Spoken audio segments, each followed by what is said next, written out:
안녕하십니까, 장규열입니다. 새누리당은 대선 공약이었던 기초선거 정당공천제 폐지를 대신해서 상향식 공천을 추진 중입니다. 국민에게 공천권을 돌려드리겠다라는 본래의 취지와 조금 어긋난 전략공천 때문에 큰 갈등을 빚고 있어 왔는데요. 논란 끝에 포항은 여성 우선 공천 지역에서 제외됐죠. 포항 지역의 시장은 경선 방식으로 진행하기로 했습니다. 한편 약속 정치를 위해서 무공천 방침을 가지고 있는 새정치민주연합은 후보 난립이 현실로 나타나면서 무공천 그 자체가 시험대에 오르고 있습니다. 정책은 어디 가고 공천만 남았습니다. 지방선거의 문제와 앞으로의 전망을 오늘 한번 시사토론에서 다루어 보겠습니다. 나와주신 세 분 패널을 소개합니다. 서이호 포스텍 산업경영공학과 교수님 오셨습니다. 오영석 동국대 행정학과 교수님 오셨습니다. 안녕하세요. 전계환 정치평론가께서 오셨습니다. 안녕하십니까. 네, 사실 영남 지역은 새누리당 공천이면 뭐 거의 떼놓은 당선이라는 그렇게 통하는 지역이라서 공천 경쟁이 본선 경쟁보다 더 치열한 것으로 보입니다. 그런 만큼 이번에 이제 그 새누리당이 공천 개혁을 하겠다라고 하니까 아주 그 관심들이 높은데요. 이걸 우리가 어떻게 평가하는지 한번 세 분이 돌아가면서 한번 나눠주시면 고맙겠습니다. 서 교수님 한번 열어주시겠습니까? 네.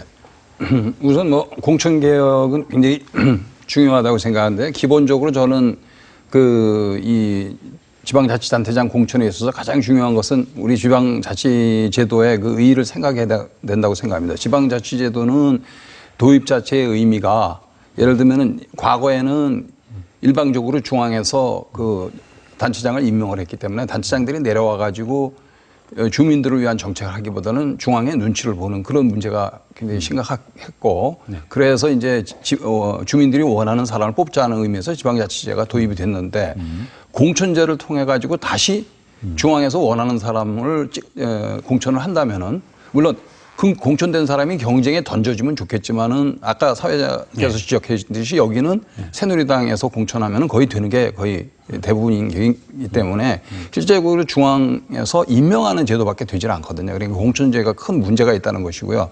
그런데 이제 현재 지금 공천 개혁을 하겠다니까 굉장히 좋은데 그 개혁이 어떻게 되느냐가 중요한 게 아니라 그 의지가 중요하다고 봅니다. 그러니까 그것을 지키느냐 안 지키느냐. 예를 들면 주민들의 의사를 반영하느냐 안 하느냐. 그것이 어떤 의지 그것이 가장 중요하다고 봅니다. 네. 오 교수님 어떻게 보십니까? 저는 이 새누리당 같은 경우에는 상향식 이 공천으로 가겠다는 거거든요. 네. 그런데 이게 다 아시는 것처럼 지난달에 확정된 내용입니다. 그러니까 한 달밖에 안 된 뭐라 그럴까요? 무엇을 위하여 급조된 듯한 인상이 강하고요. 그러다 보니까 공천 내용이나 절차에 있어서 좀 문제의식이 벗어난 본질을 벗어난 제도 개혁이 아닌가 이렇게 보고요. 특히나 위험한 것은 지방에 기초하고 있는 풀뿌리 민주주의를 잘못 운영하는 경우에는 훼손까지 할 수 있다.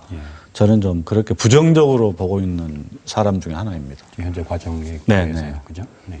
우리 전 대표님 어떻게 보십니까? 국민이 뽑는 후보이기 때문에 유권자들에게 공천권을 돌려준다는 것은 교과서적으로는 맞을 수 있습니다. 그런데 좀 유심히 봐야 할 것이 지금까지 국회의원들이나 또는 당협위원장, 중앙당에서 일방적으로 사람을 공천함으로써 생겼던 문제를 해결할 수가 없었다는 겁니다. 그러니까 국민들 반발이 상당히 컸던 것이고 이것을 어떻게 하면 국민들이 좀 민주적 절차에 의해서 자신이 지지하는 또는 시정이나 도정 발전을 위해서 잘할 수 있는 사람을 뽑느냐 이렇게 이제 참여를 시켜주겠다는 것인데 이 역시도 국민들의 관심을 그렇게 많이 받지 못하는 것 같습니다. 왜냐하면 제도적으로 중앙당이 공천을 하는 것이나 또는 시민들이 공천을 하도록 요구하는 것이나 특별하게 제3자의 시각에서 봤을 때는 이것이 반드시 어떤 제도가 좋다. 예를 들어서 지금까지 국회의원들이 돈과 조직의 문제를 떠나서 제대로 된 민주적 절차를 가지고 공천을 해왔다면 이런 문제가 생기지 않을 건데 오히려 정당이 스스로 갖고 있는 공천권을 포기하고 국민들한테 다시 돌려주는 이런 것들은 어떻게 보면 정당의 그 정치와 관련돼서는 굉장히 후퇴하는 모습이다. 그러면 지금까지 잘못된 것을 확실히 반성하고 제대로 하겠다면 그 공천권을 국민들한테 돌려주는 부분이 직접 국민이 몸소 느낄 만큼 좋은 제도로서 와야 하는데 지금 역시 그 문제도 되지 않는다. 아무런 준비도 하고 있는 하지 않은 상태에서 말로만 상향심 공천을 이야기해 놓고 실제 제도적으로는 상향심 공천과 같은 것들로 가지 않는 상황이 오니까 오히려 일선 현장에서는 훨씬 더 많은 혼란을 야기하고 있는 것 아니냐. 저는 먼저 그렇게 분석해 보고 싶습니다. 네, 그 새누리당이 준비한 그 개혁의 내용 가운데 최근에 왜 그 여성 우선 공천 지역이라는 그 용어를 사용을 하면서 개념을 사용을 하면서 이제 진행하고 있는데요. 마침 포항도 그 여성 우선 공천 지역에 선정됐다가 취소됐지 않습니까? 저는 뭐 사실은 저 개인적으로도 그 까닭을 잘 모르겠어요. 그 여성 우선 공천 지역이라는 그 개념의 의미를. 그래서 그것도 한편 궁금하고요. 또 하필 포항이 선정되었다가 그 취소된 그 과정에 관해서는 우리가 어떻게 보아야 하는지 조금 설명을 주시면 고맙겠습니다. 서 교수님. 예, 여성 우선 공천 제가 뭐 며칠 전에 어떤 신문에 칼럼도 썼는데요. 네. 그러니까 제가 이제 뭐 영어를 좀 쓰면은 그 equal opportunity, 그러니까 네. 기회 평등하고 그다음에 affirmative action, 그래서 AA라고 하는데 적극적 고용 정책 그 두 가지가 사실은 미국의 어떤 그 공정성의 기초가 되고 있는데요. 예. 그런데 그 지금 모든 사람에게 기회를 공평하게 준다 하는 그 기회 공평 그거 굉장히 중요하고요. 그 다음에 공평하게 줘도 자기 형편상 그 충분히 능력을 발휘할 수 없는 그런 그룹이 있습니다. 예를 들면 장애인이라든가 또는 소수자라든가 뭐 여성이라든가 이런 사람들에 대해서 어떤 적극적인 고용 정책을 쓴다 하는 것이 이제 일반 기업이나 또는 정치에서 활용될 수가 있는 건데요. 그것이 과도하게 활용이 되면은 결국은 또 다른 불공정성을 낳는 거거든요. 이제 그런 측면에서 그 활용을 잘 해야 되는데 여성 운송 공천에 있어서 이제 지지도라든가 여러 가지 그 민심 이런 것들을 최대한 고려하지 않고 일방적으로 이제 그걸 선정을 하는 것은 좀 잘못됐다고 저는 생각합니다. 그래서 예를 들면 일정한 가산점을 준다든가 또는 예를 들면 그 지지도가 비슷할 적에 어떤 그 다른 여러 가지 혜택을 준다든가 하는 것들은 이제 가능하겠죠. 왜냐하면 그렇지만은 그런 것을 전혀 무시한 채 일방적으로 이제 내리는 어떤 것은 지정하는 것은 여성 운송 공천 지역을 그것은 이제 또 다른 불공정성을 낳는 것이죠. 네. 소수자에게 혜택을 주려다가 이제 더 큰 불공정성을 낳는 그런 문제가 있다 그렇게 생각합니다. 네, 오 교수님 어떻게 보십니까?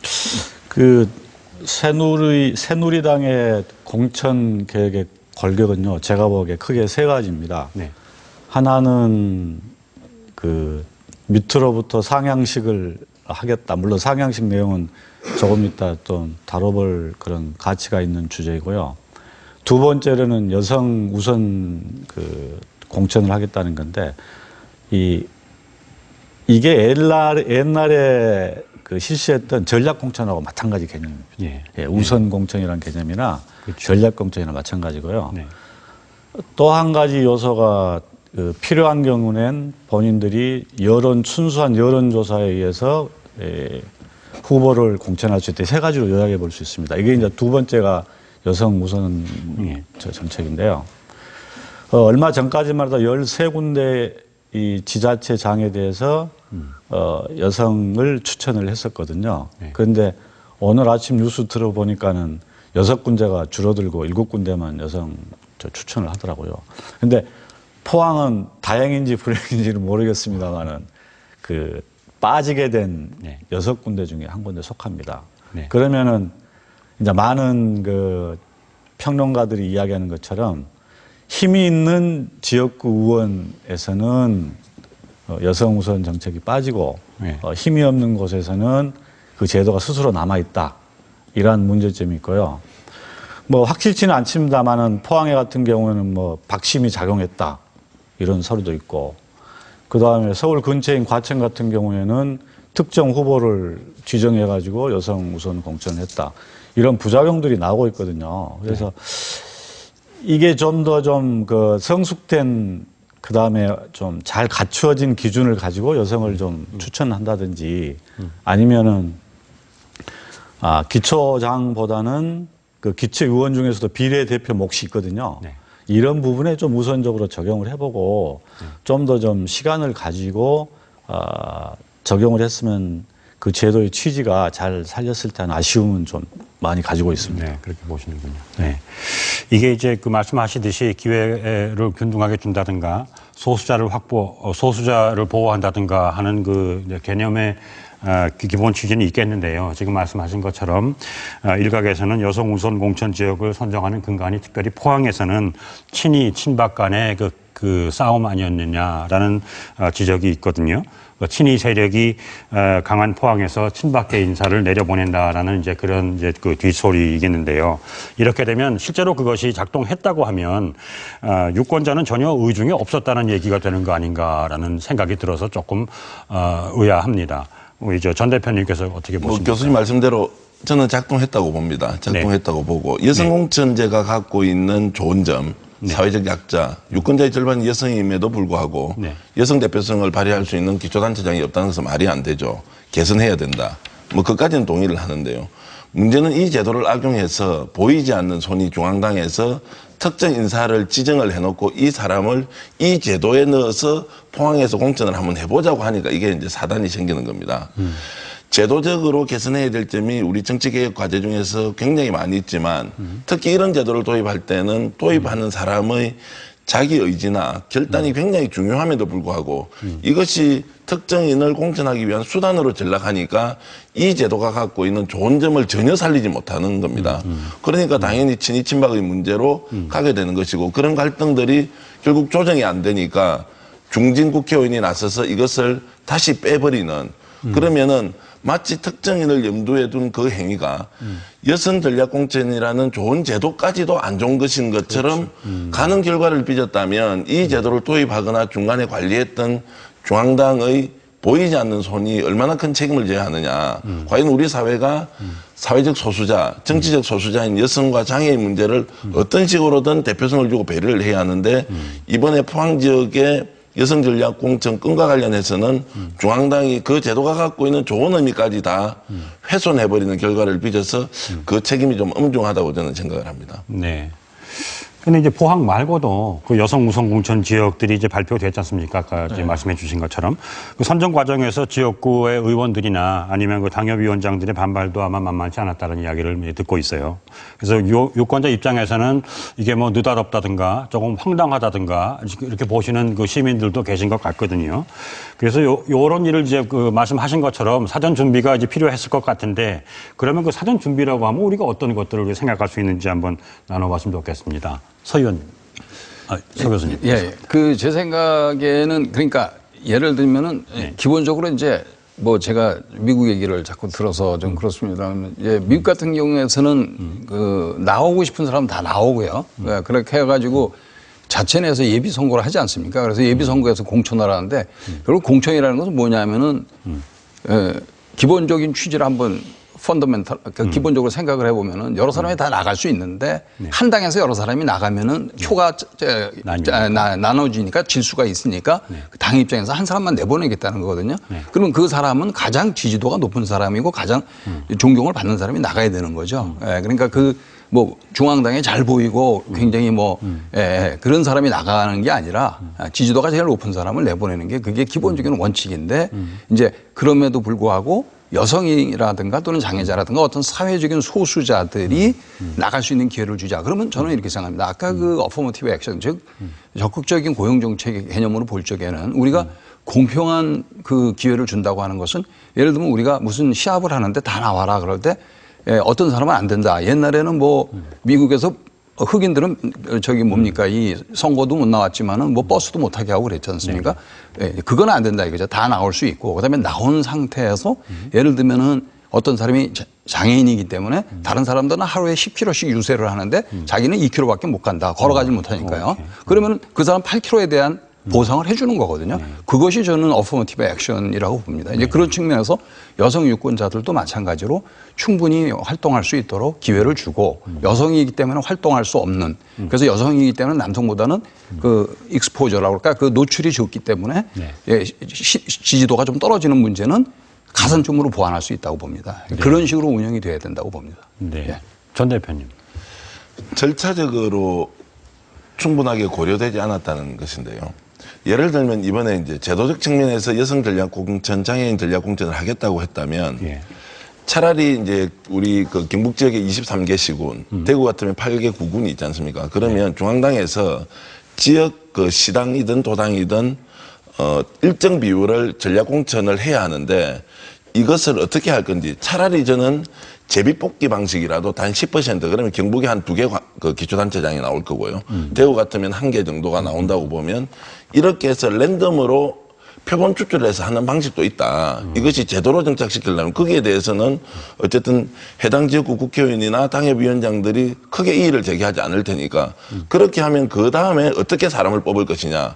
혹시 출마를 준비했던 남성 후보, 예비 후보자도 자신이 지지하는 여성 후보를 또 내세울 수도 있다는 것입니다.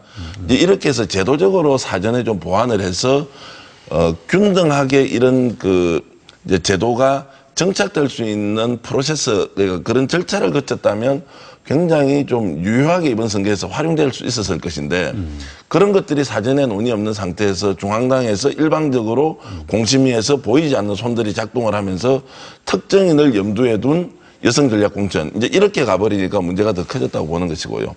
앞으로 이 문제를 한 번 더 다룬다면 기초의원이든 광역의원이든 기초단체장이든 이런 부분들에 대해서 일정한 비율을 정해놓고 지역시 도당의 공심위원회가 자연스럽게 결정하도록 하는 과정 이런 것이라면 지금보다는 부작용이 훨씬 좀 줄어들 것이라고 저는 생각합니다. 근데 그게 앞으로 다른 다 면이 아니라 사실은 지금 진행도 되고 있는 지역들이 실제로 있지 않습니까? 네네. 그래서 이게 보면 이번 공천 논란에서 이제 정치권들에서 생각들이 보면 다른 곳은 그러면 취지적으로 좋으니까 다 좋아도 우리 동네에서는 하지 마라.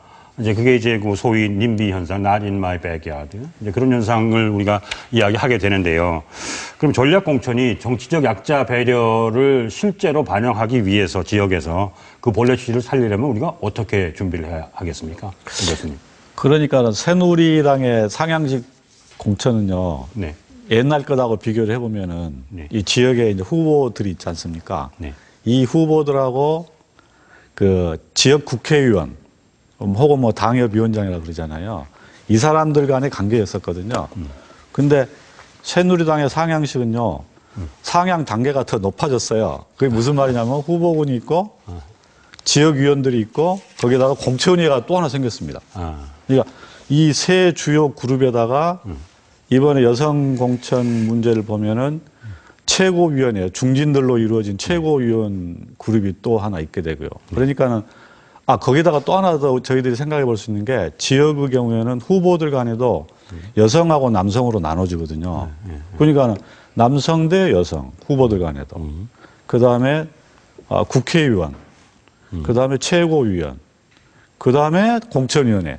이렇게 몇 가지의 그룹에서 서로 간에 그 뭐 좀 그 영향력 행사라 그럴까요? 이 사회자가 말씀하신 님비 현상 비슷한 현상들이 네네. 나타나거든요. 네. 그래서 이 뭔가 제도 운영이 잘못됐다. 이 방금 전에 전 평론가께서 말씀하신 것 저는 전적으로 동의를 하고요. 이런 제도가 잘 되기 위해서는 크게 봐서 두 가지가 충족돼야 됩니다. 첫째는 절차적인 측면하고 두 번째가 내용적인 측면인데요. 그 평론가께서 이제 전 대표께서 그 절차에 대한 것은 잘 말씀을 해주셨어요. 거기다가 저보고 한 가지 더 더하라 한다면은 그 점진적인 시행, 여성 우대 정책의 점진적인 시행 이런 게 좀 필요한 것 같습니다. 아까 제가 말한 것처럼 그 기초 의원, 그 자치장이 아니고 의원들에서 좀 이렇게 좀 적용을 해보고 이런 게 이제 절차적인 측면이고요. 두 번째로는 아무리 좋은 절차와 제도가 갖추어졌다 해도 내용이 뒷받침되면 안 되는데요. 여기서 제가 말하는 내용이라는 것은 여성 후보들의 자질도 저희들이 따져봐야 된다고 합니다. 아무리 소수를 우대하다고 하지만 한 지역에 그 진짜 수십만 명의 포항 같은 경우 수십만 명 되지 않습니까? 50만 명이 넘는 네. 주민들의 행복한 삶을 책임지는데 네. 무조건 여성이라고 내려와가지고 되면은 그건 저는 옳지 않다고 생각합니다. 그래서 이 사람들의 역량을 점진적으로 끌어들일 수 있는 그런 시간적 준비 단계. 그래서 제가 아까 말씀드린 것처럼 새누리당이 너무 급하게 급조해가지고 이런 제도를 만들다 보니까 오히려 부작용만 커지는 게 아닌가. 네. 그래서 절차와 내용을 중시한 준비 단계가 필요하다. 네. 저는 그렇게 좀 말씀드리고 싶네요. 네, 알겠습니다. 여성 우선 공천 지역 이제 선정이 이미도 진행 중인 과정에서 광역단체장 경우에는 벌써 그 새누리당에서는 본선 후보를 압축하는 컷오프 작업이 이제 들어간 것 같아요. 그럼 새누리당의 상향식 공천 방식을 우리가 한번 들여다봤으면 싶습니다. 그게 지금 어떻게 진행되고 있는지 우리 서 교수님께서 한번 설명 주시겠습니까? 제가 구체적으로 네. 제가 자세히 알지 못하지만 네. 상향식 공천제의 의미는 이제 결과적으로 그 주민들의 의사를 최대한 반영을 해서 이제 네. 공천하겠다는 거니까 그 의미는 굉장히 좋다고 생각합니다. 네네. 그런데 아까도 말씀드렸지만 기본적으로 그걸 지키려고 하는 의지, 그다음에 네. 운영의 묘 이런 게 중요하다고 생각을 하고요. 그 여론조사라든가 이런 거를 정확히 해야겠죠. 그런데 네. 여론조사도 사실은 이게 코에 걸면 코골이, 귀에 걸면 귀골이식으로 또 진행이 될 수가 있습니다.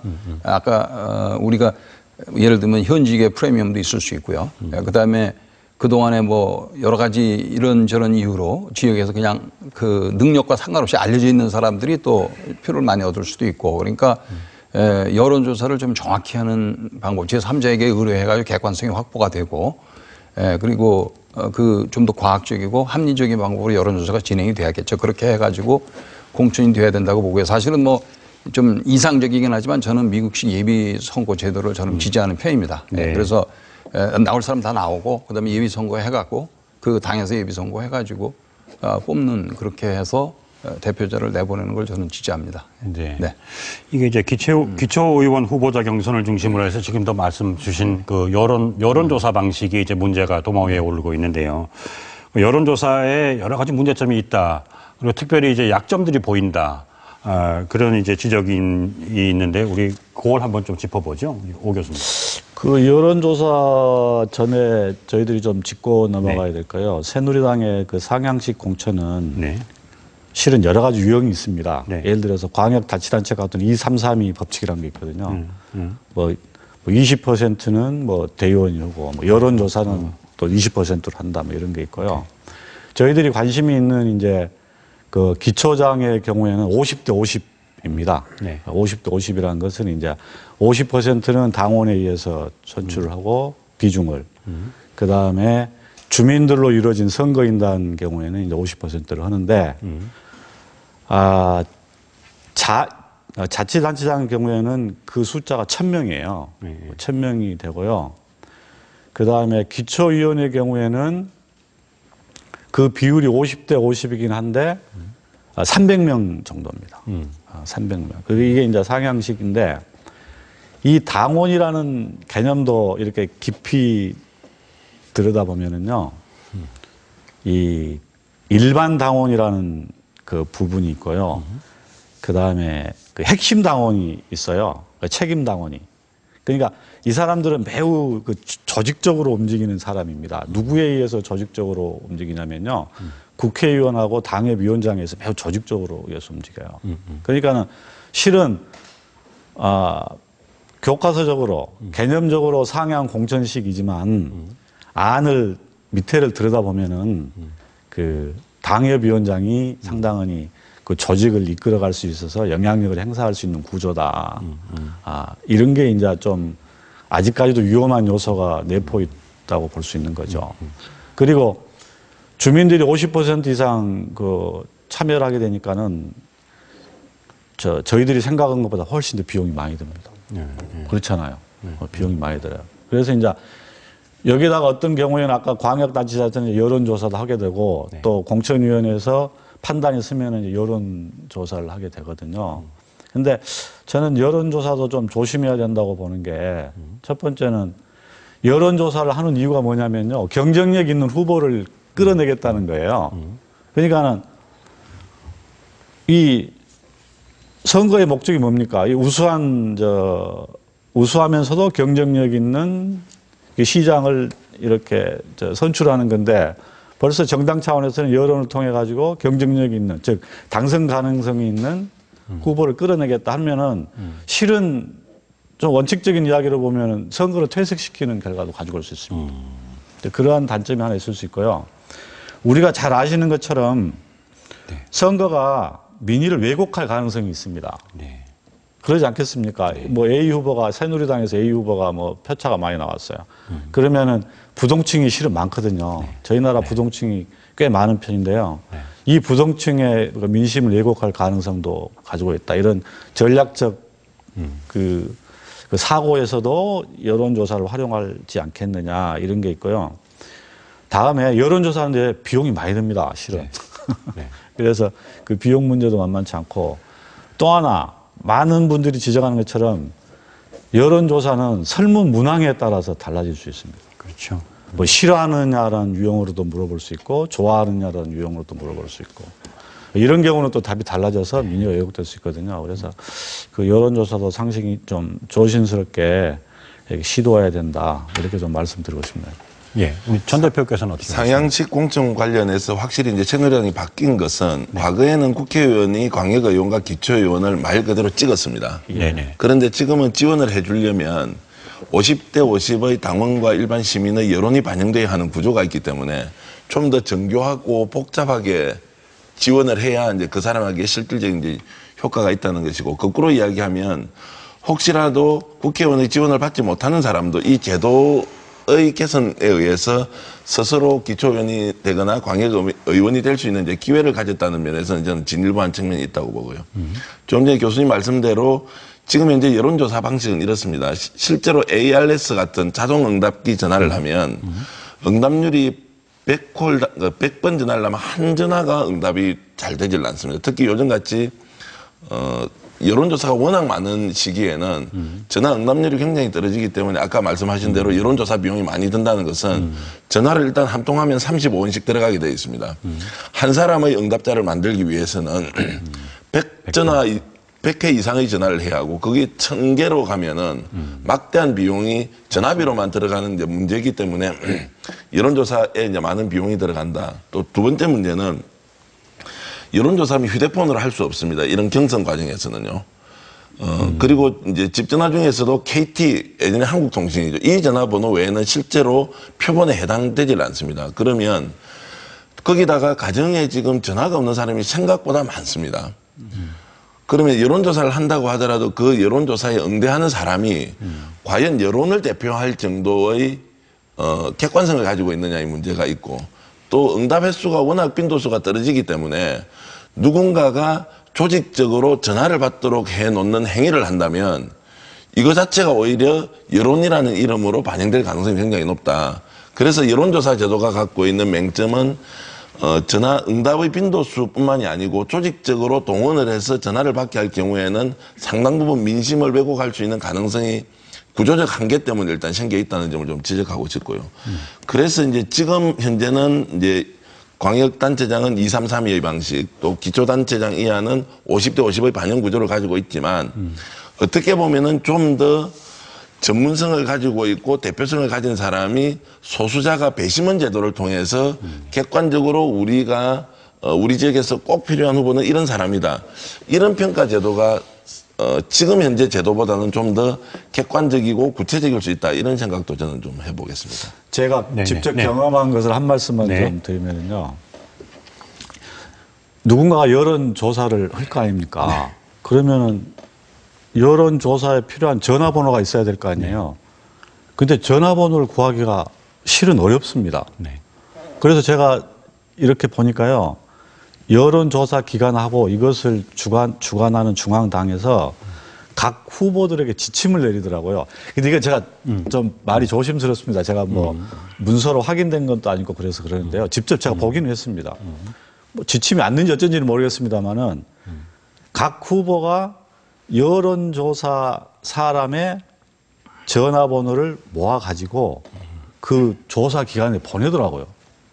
그러니까 돈이 많고 좀 영향력이 있는 후보들은 많은 전화번호를 모을 수 있어요. 여러분들 선거하다 보면은 뭐 A 후보가 자기한테 전화 오지 않습니까? 혹은 문자도 오고.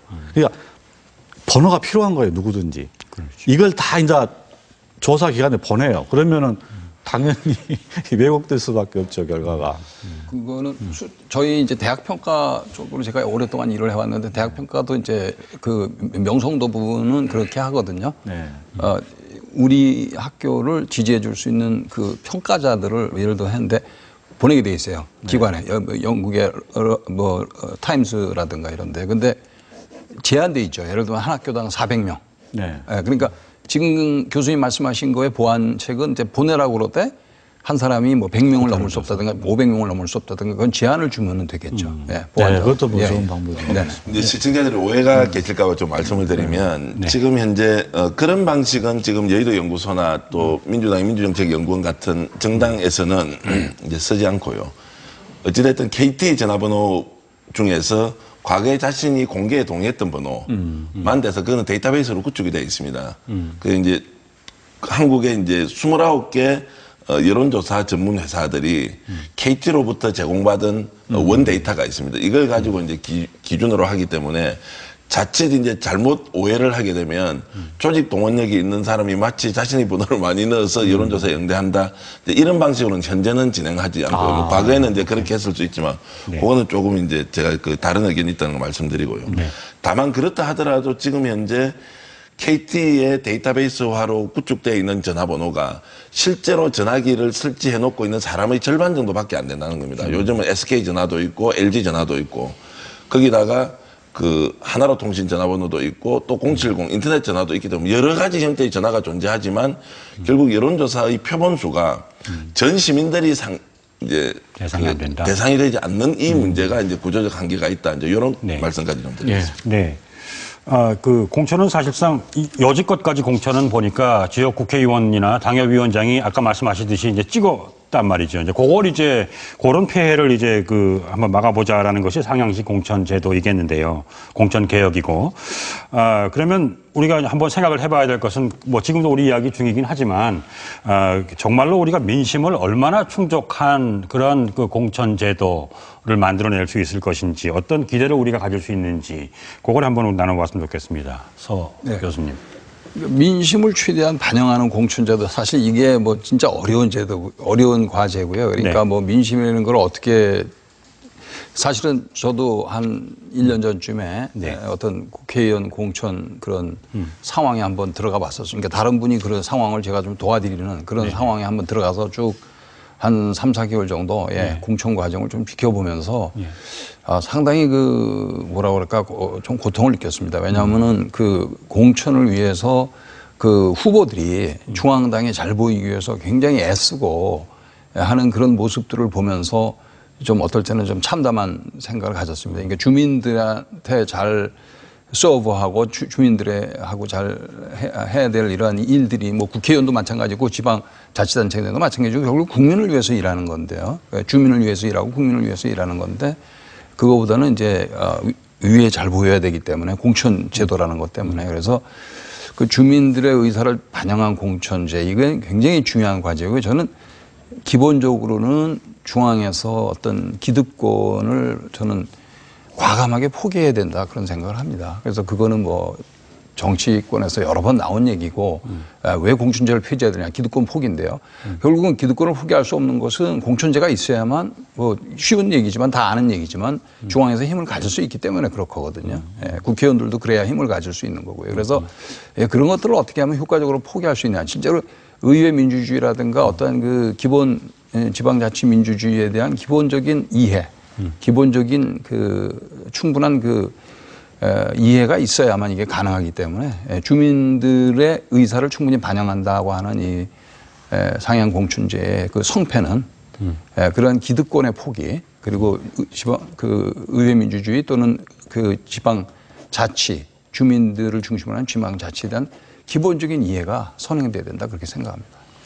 예, 전 대표님 어떻게 보십니까? 상향식 공천제도가 반드시 좋다. 거꾸로 중앙당에서 하향식 공천제도는 반드시 나쁘다. 저는 그런 것은 아니라고 생각합니다. 정치 제도적 측면에서 보면. 문제는 하향식 공천을 할 때 그 공천자가 정말 우리 사회의 정치적 소수자 민심을 그대로 반영한 방식으로 만약 공천을 한다면 그것이 가장 생산적이고 효율적인 제도일 수 있습니다. 그런데 상향식 공천 제도가 계속 우리가 해야 된다고 이제 얘기하는 것은 지금까지 공천권을 가지고 있는 국회의원이나 중앙당에 있는 공천심사위원들이 특정 이해관계에 의해서 후보를 낙점했다는 그 폐해 때문에 이제 바꿔보자는 것인데, 그래서 상향식 공천 제도를 아무리 완벽하게 한다고 하더라도 공천을 결정짓는 공천심사위원회나 국회의원들의 정신과 자세가 바뀌지 않고서는 어떤 제도를 도입하더라도 이것은 부작용이 생길 수밖에 없다. 그러면 1차적으로 하향식이 나쁘고 상향식이 반드시 좋다는 문제를 떠나서 이미 선출되어 있고 권한을 갖고 있는 국회의원들이나 중앙당 공천심사위원들이나 핵심 그 당뇨들이 정말 정신을 차리고 국민들을 위한 공천을 하겠다는 자세를 갖는 것이 오히려 이 시점에서는 더 중요한 것 아닌가, 저는 그런 생각을 좀 해봅니다. 네. 여기서 우리가 그 새정치민주연합 이야기 좀 해보죠. 정당 공천제 폐지를 아직까지는 고수하고 있어요. 그 새정치민주연합에서는. 그리고 그런데도 그 안에서 그 새로 생긴 당 안에서 무공천 철회를 요구하는 목소리가 솔솔 나오고 있다는 소리도 들리고요. 대선 공약이었던 공천제 폐지를 고수하고는 있지만 지방선거 특성상 왜 약속을 지키는 세력 대 약속을 어기는 세력이라는 그 정치 프레임이 생각처럼 잘 작동하지 않고 있다라는 것 때문에도 아마 그 내부의 고민이 클 것 같습니다. 이걸 우리가 어떻게 바라봐야 하고 어떻게 전망하시는지 한번 생각을 나눴으면 좋겠습니다. 오 교수님. 이 공천 개혁의 척발은 대선 공약이지 않습니까? 네. 대선 공약인데 네. 왜 이런 대선 공약이 나왔느냐 하는 배경도 저희들이 좀 살펴볼 필요가 있다고 봅니다. 이 첫 번째로는 지역 구도거든요. 네. 이 포항 같은 경우도 저 새누리당 그러면 다 당선되잖아요. 그다음에 저기 전라남도 어디 뭐 순천 그러면 거기는 또 저 민주당 그러면 다 되고 이런 것을 좀 그 타파해보자는 이유가 하나 있었고요. 정당에서 공천을 하다 보면은 후보가 기본적으로 누구의 눈치를 보냐면은요, 공천권자의 눈치를 보죠. 그렇죠. 그러면 누구의 눈치를 안 보느냐? 주민들의 눈치를 안 보는 거거든요. 그 다음에 참신한 세력들이 정치권에 진입하는 기회가 아무래도 줄어듭니다. 이런 이제 부작용을 누구든지 인지하고 또 거기도 하나 더 든다면 돈 같은 것도 저희들이 좀 생각해 볼 수 있죠. 부패 정치 같은 거. 이러한 저희 사회가 가지고 있었던 문제점을 이제 해결해 보기 위해서 대선 공약에 누구든지 이건 공통된 공약으로 내걸었거든요. 근데 이제 이게 한 정당에서는 이름을 살짝 바꿔서 상향식 공천제도로 가는 것이고 다른 정당에서는 이걸 이제 완전히 이제 폐지해 버린 거죠. 그래서 이런 상황에 대한 인식 하에서 보면은 저는 그 좀 선명성이라 할까요? 이러한 좀 명분의 측면에서는 저 민주당, 지금은 뭐 새정치연합 민주당입니까? 그쪽에서 새정치민주연합. 예, 네. 거기에서 좀 그 승부수를 띄웠다고 보고 새누리당 같은 경우는 이제 실리를 챙긴 것 같아요. 그래서 이제 공천을 해서 자기들 기억을 이제 확보한 건데 이게 좀 아쉬운 것은 정당 정치는 또 공천이라는 것을 또 무시할 수는 없거든요. 네. 그래서 좀 더 협의 과정을 좀 거쳐서 그 국민들이 혼란스럽지 않는 각 정당마다 그 동일한 그 공천이나 그 제도를 만들어냈으면 좋았을 텐데 하는 좀 아쉬움이 많이 남습니다. 예, 뭐 예를 들자면은 저희들이 진짜 바라는 것은 저희들이 그 주민들하고 이야기를 해보면은 진짜 바라는 것은 그 기초 의원들만큼이라도 그렇죠. 이 부분은 진짜 폐지돼야 된다고 보거든요. 왜냐하면은 기초 의원들의 선거권은 공천권은 누가 가지고 있냐면 지역 국회의원이 가지고 있습니다. 그러면 이 사람들이 주민들을 보는 게 아니고 지역 국회의원들을 보거든요. 그러면 지역 국회의원들은 왜 이 사람들을 끝까지 공천권을 행사하려고 하느냐. 차기 총선에서 자기가 유리한 구도를 이렇게 만들어내야 되거든요. 왜냐하면 밑에서 시의원들이나 군의원들이 움직여주지 않으면 자기 표가 움직이지 않습니다. 현장에서는. 그러니까는 진짜 이 부분만큼은 모든 당이 쉽게 합의할 수 있는 폐지. 그다음에 기초자치단체장은 좀 이렇게 논란의 여지가 있어요. 네. 아까 말씀 주신 대로.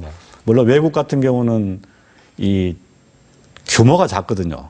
그 자치단체 규모가 작기 때문에 예, 바람직할 수 있지만 저희 같은 경우는 그 시나 이런 같은 경우는 규모가 크지 않습니까? 그러니까 정당 공천이 맞을 수도 있습니다.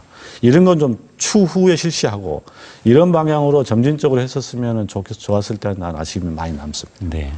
서 교수님. 네, 그 새정치민주연합에서 무공천 하겠다고 그랬는데 저는 그걸 굉장히 네. 신선하게 받아들였고요. 그 지금 이제 아마 이제 새누리당이 어떤 형태든 공천을 하니까 새누리당도 이제 그 선거 공약 위반이라고 그러는데 이제 새정치민주연합 측면에서 볼 때는 이제 공천 안 하면 우리만 손해다. 결국은 이런 게임들은 일반적으로 이제 같이 어그리가 돼야 동의가 돼야지만 이제 합리적으로 굴러가는 거고 한쪽에서 그거를 어기면은 이제 지키는 데만 바보가 되는 그런 이제 상황인데 그러나 이제 바보냐 아니냐 하는 것은 국민이 판단한다고 저는 생각합니다. 그래서 국민의 입장에서 봤을 적에 어쨌든 간에 새정치민주연합이 약속을 지키고 무공천 하겠다 국민들과의 약속을 지키겠다고 한다면은 오히려 굉장히 신선한 이미지를 줄 수 있다고 생각하고요. 우리만 손해니까 우리도 공천해야겠다. 새누리당도 하는데 우리도 해야겠다. 이런 식으로 하면은 결국은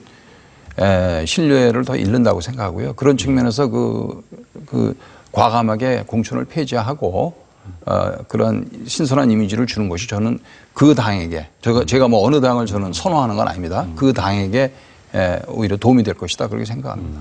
네. 전 대표님. 약속을 어긴 쪽이 이익을 보고 약속을 지킨 쪽이 손해를 봅니다. 참 희한한 상황이 벌어졌는데요. 사실은 이제 새정치민주연합이라는 신당이 만들어지기 전까지는 기초공천 폐지 문제가 실제로 이번 지방선거에 가장 큰 이슈가 되어서 아마 새누리당이 역풍을 맞을 것이다. 이런 예상들을 많이 했습니다. 그런데 선거가 막상 진행되면서 그 정당공천 폐지와 관련된 문제 이슈가 신당 창당의 문제로 다시 전환을 해버리니까 국민들이 크게 관심을 지금 갖고 있지 않는 겁니다. 그러다 보니까 대선 공약에 새누리당이 어떻게 했고 민주당이 어떻게 했는지도 잘 모르고 새누리당이 공약을 어겼음에도 불구하고 1번이라는 기호를 갖고 있으니까 일방적으로 이익을 보고 나머지는 번호가 몇 번이 이제 될지 모르던 이제 무소속으로 이렇게 출마해야 되는 상황이 벌어졌으니까 다만 이제 이 시점에 좀 챙겨봐야 할 것이 있습니다. 이제 그 새정치민주연합 같은 경우는 과도하게 의도적으로 양당 합당이라는 그 이벤트를 성사시키면서 이번 지방선거에 출마할 수 있는 광역단체장 후보들을 사실상 그 언론에서 이름이 사라지도록 했다. 예를 들면 새누리당은 지금 선거를 정몽준 의원, 남경필, 원희룡 뭔가 새로운 후보군들이 올라와서 선거를 하고 있는데 새정치민주연합은 김한길 의원과 안철수 의원 두 사람이 선거를 하고 있으니까 특히 지방선거와 관련해서는 출마자의 개인 인지도나 자기의 그 개인기가 굉장히 중요한 그 선거 형태임에도 불구하고 한쪽은 새누리당은 관록 있는 후보들이 참신한 이미지를 내세워서 선거를 하는데 이쪽은 합당의 효과만을 기대하는 김한길, 안철수 의원의 선거가 되어 있으니까 오히려 기초단체장 정당공천 문제와 관련됐던 이슈를 이슈대로 새누리당이 뺏기고 선거는 후보 중심으로 박원순 시장이나 그다음에 송영길 시장이나 이런 사람 중심으로 선거를 못 가져가고 있는 이런 것들이 겹쳐지니까 결과적으로 새누리당이 훨씬 더 많은 이제 이익을 보는 거 아니냐 이런 생각을 하고요. 지금 이 시점에서 새정치민주연합이 다시 돌아간다? 그것은 저는 자살행위라고 생각합니다. 이번 선거가 지든 이기든 이 문제를 떠나서 약속의 정치를 했다는 것을 반드시 국민들한테 일단 남겨야 하는 것이고 그것이 지금 이 순간에 효과를 보지 못한다 하더라도 언젠가 다음 총선이든 다음 대선에서 볼 것이라는 생각으로 가야 한다는 것이고요. 어찌됐든 약속을 지키는 쪽이 지금 평가 못 받지만 앞으로 받겠다는 확신을 가지고 현장에서 어떻게 하면 야권을 지향하는 사람들을 후보 단일화시켜서 기호 1번 새누리당 후보와 제대로 경쟁을 시켜서 이기게 할 것이냐 이런 노력들이 오히려 정치 발전에 훨씬 더 큰 기여를 하는 것이 아닌가 이런 생각을 저는 합니다. 그러니까 저는 저 개인적인 생각으로는 민주당에서 굉장히 그 승부수를 던진 것 같아요. 아까 말씀하신 것처럼 이번 지방선거에서는 질 수 있지만 길게 보면 대선에서는 이길 수 있거든요. 그러니까 이것도 하나의 전략적 결정일 수 있고요. 네. 저희들이 여러 차례 말했지만은 지역선거라는 것은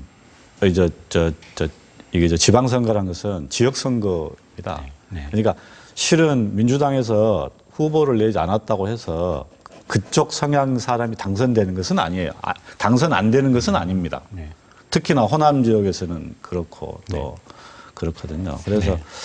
아마 그런 전략적 계산도 깔려 있지 않았을까 하는 것을 생각해 봅니다. 알겠습니다. 우리가 여기까지 얘기하다 보니까 정말 이게 지방자치를 위해서 어느 쪽이 맞겠는지, 정당 공천제를 폐지하는 게 맞는지 아니면 개혁하는 게 맞겠는지가 사실 조금 생각거리인 것 같아요.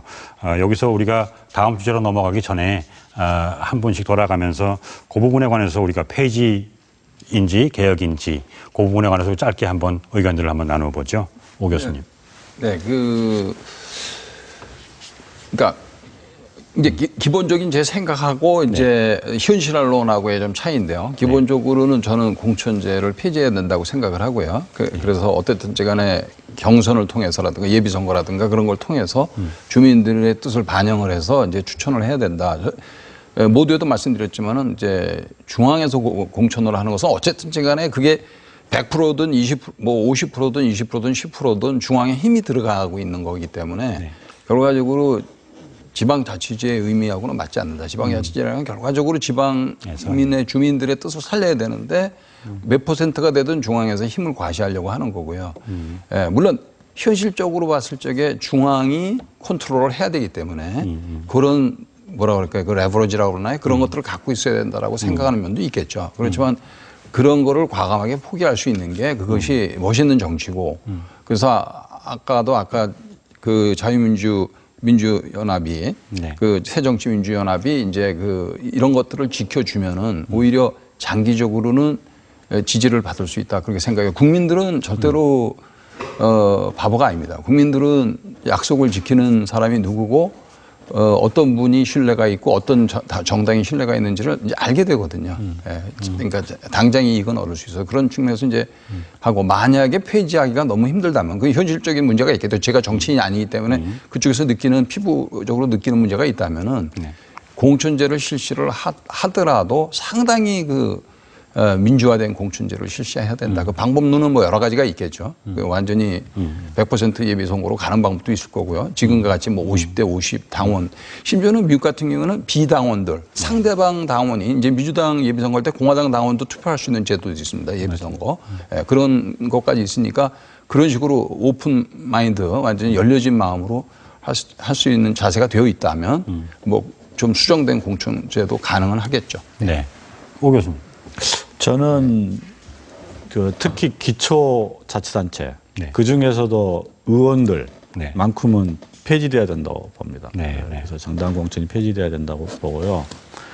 미국의 유명한 그 정치 철학자인 폴 우드러그라는 사람이 있어요. 그 사람이 쓴 책이 First Democracy, 우리말로 따지자면 이제 뭐 첫 번째 민주주의나 뭐 기초 민주주의 이런 말 정도 되는데요.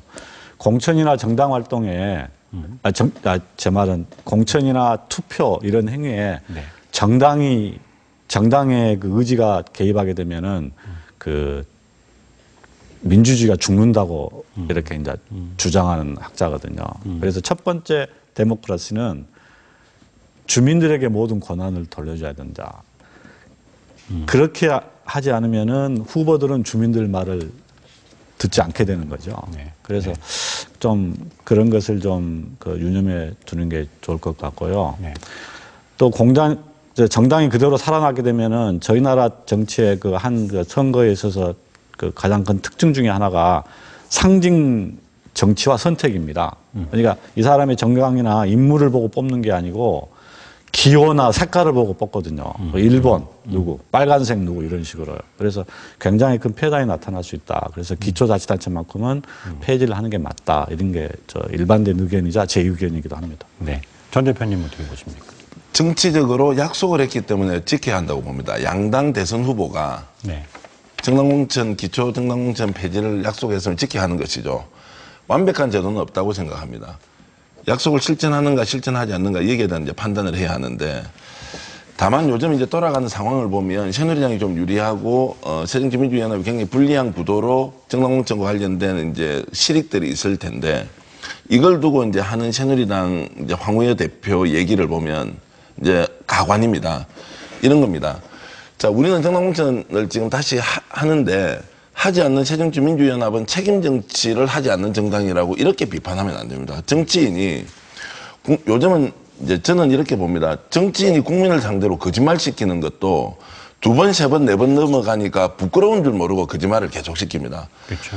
새누리당을 지지하시는 분이라 하더라도 지금 발언이 거짓말인지 아닌지는 반드시 유권자가 기억을 하고 있어야 합니다. 서너 번 하고 나니까 국민들이 혼란스러워집니다.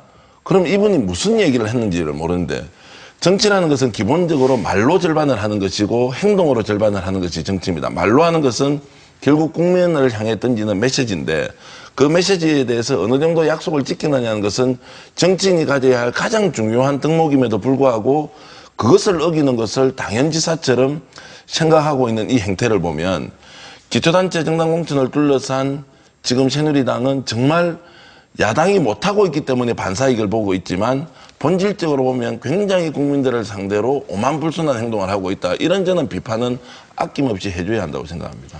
네. 우리가 이제 나눌 생각들이 굉장히 많습니다. 그런데 벌써 이제 마칠 시간이 다 된 것 같아요. 그래서 마무리로 해야 될 것 같은데요. 마지막으로 한 말씀씩만 오늘 주제에 관해서 나누어 주시고 오늘 문을 닫을까 합니다. 우리 오 교수님 열어주시겠습니까? 오 교수님. 제가 먼저. 죄송합니다. 죄송합니다. 제가 네네. 이쪽입니다. 네. 뭐 결론은 제가 방금 말씀을 올렸고요. 네. 이게 이번 선거와 관련해서 주민의 부담과 몫이 너무 커졌다. 네. 저는 이렇게 좀 말씀을 드리고 싶습니다. 네.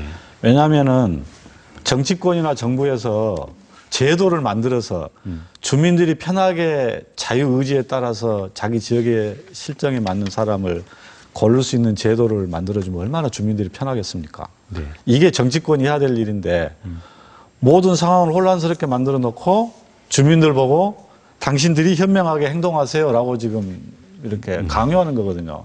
그래서 다시 한번 우리 주민이나 국민들이 현명함을 유지해야 된다. 어쩔 수 없다. 저희들이 상황 있는 동향이 그렇게 쉽지 않다. 다들 권리의식과 책임감을 가지시고 네. 다시 한번 지혜를 발휘하기를 기원해 봅니다. 이상입니다. 네. 서 교수님. 네, 저는 아까 모두에 말씀드렸던 그 EOAA 그러니까 기획운동하고 그다음에 적극적 고용정책 그 기본적인 정신에 돌아가야 된다고 봅니다. 그러니까 그 정신에는 자기 그런 파워가 힘이 안 들어가 있는 거거든요. 기회를 균등하게 주니까 나한테 잘 보여. 또 뭐 내가 적극적인 고용정책을 쓸 테니까 나한테 잘 보여. 이런 개념이 들어가 있는 게 아니라 그 수요자에게 최대한의 기회 균등과 그리고 만약에 기회 균등을 줬는데도 부족한 점이 있다면 거기에 대한 혜택을 주겠다는 그런 개념인데 그 개념이 저는 충실해야 된다고 보고요. 그런 점에서 소수자 또는 뭐 사회적으로 장애자 어떤 그런 분들에 대한 혜택을 주는 건 굉장히 중요한데 그런 것들을 권력으로 활용해서는 안 되기 때문에 중앙공천제에 대해서는 기본적으로 반대를 하고요. 네. 예, 기본적으로 반대를 하고 만약에 해야 한다고 해도 주민들의 의사가 최대한 반영될 수 있는 그런 공천제로 가야 된다. 또 네. 우리 오늘 이슈가 나왔던 그러한 그 여성이라든가 또는 장애자들에 대한 혜택도 그런 주민들에 대한 지지도 그런 거를 기본으로 해서 여러 가지 보완점을 주고 가산점을 주더라도 그 기본적인 원칙에서 벗어나서는 안 된다. 이게 제 생각입니다. 잘 알겠습니다. 전 대표님. 시민들이 뼈 빠지게 번 돈 중에 일부를 떼내서 세금을 냅니다. 그 세금으로 공무원과 정치인들이 월급을 받아가면서 살고 있죠. 그런데 어느 순간 우리는 유권자, 내가 가지고 있는 권리를 위임해 줬는데 그 위임을 받은 사람은 권력자가 되어서 기득권화되어 있고 종횡무진, 전횡을 일삼으면서 모든 것을 지배하려고 듭니다. 그것이 저는 기본적으로 국회의원들이라고 생각을 하고요. 지금 시민들이 생각을 바꾸지 않으면 우리 정치 바꿀 수 없습니다. 첫 번째, 내가 뼈빠지게 번 돈으로 세금을 낸 것으로 국가가 운영되고 있다는 사실을 반드시 자각해야 할 필요가 있습니다. 그 자각으로 우리가 뽑아놓은 선출직을 견제하지 않는 이상 이 선출직은 바뀌지 않습니다. 그 선출직이 바뀔 수 있도록 하기 위해서는 참여하는 수밖에 없습니다. 내가 흩어져 있을 때는 모래알처럼 아주 작은 권리에 불과하지만 이것이 하나 둘 모여야만이 국회의원이든 선출직들이 바뀌게 되고 그 다음에 그것이 정치 발전으로 이어져서 우리 삶을 훨씬 더 풍요롭게 한다. 이 생각을 반드시 자각해야 됩니다. 여러분들이 정말 아깝게 낸 세금으로 살고 있는 사람을 여러분이 견제하지 않으면 우리 정치 발전은 없다고 저는 감히 말씀을 드리겠습니다. 네, 고맙습니다. 선거는 최선이 아닌 차선을 또는 최악이 아닌 차악을 가려내는 일이라는 말이 있습니다. 여당의 공천개혁 방안도 그리고 야당의 무공천 실험도 사실은 불안한 상황이긴 합니다. 그렇기 때문에 더욱이 우리가 정치권도 유권자 여러분들도 우리가 한번 열심히 고심해서 최선의 결정을 할 수 있도록 우리가 마음을 모아야겠습니다. 오늘 함께해 주신 패널 여러분과 시청해 주신 모든 분들께 감사드립니다. 고맙습니다.